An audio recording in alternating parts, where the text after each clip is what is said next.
L'impératif, and we'll see more precisely in this lesson les verbes qui ignorent l'impératif. Okay, so the verbs that actually won't be conjugated at the imperative form. Okay, so we can start right now.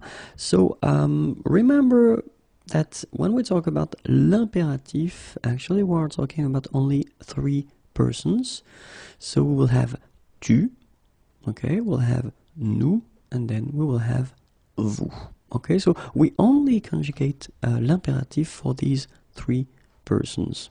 Okay, and then the other thing, so just wanted to actually take a regular verb, parler, and we'll see how it works. So basically you will get the first form, parle, for tu. So two things that you should keep in mind.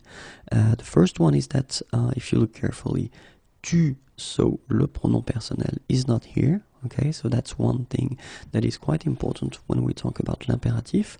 And the other thing, it's almost like the present form, but then for all the regular verbs ending with er, so the first group, you will have to take away the final s that normally you have. Okay, so normally you have at the present tu parles with s here, you take it away, okay, and you get parle. For nous, it's actually quite simple because it's exactly the same form as the present form. Parlons, okay, and for vous it will be the same person, or sorry, the same form as the present tense. Parler.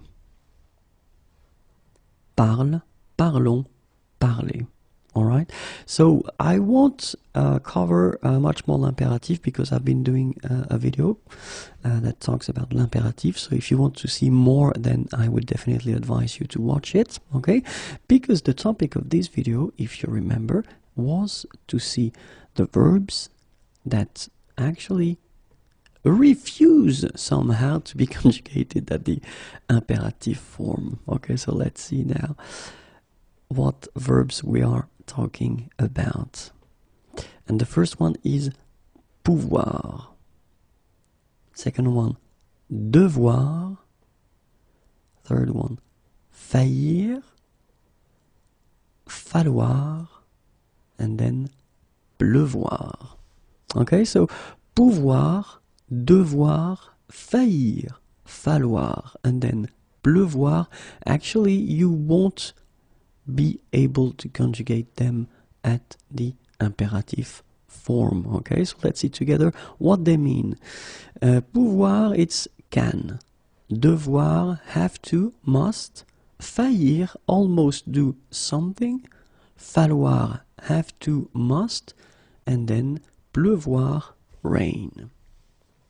So remember that the main difference between devoir and falloir, because if you look carefully they mean the same thing, is that devoir can be conjugated at all the persons, but then falloir is what we call un verbe impersonnel, and it's only conjugated at the il singular form. Okay, so that's it. Keep in mind that pouvoir, devoir, faillir, falloir, and pleuvoir, actually they don't exist at all at the imperative tense.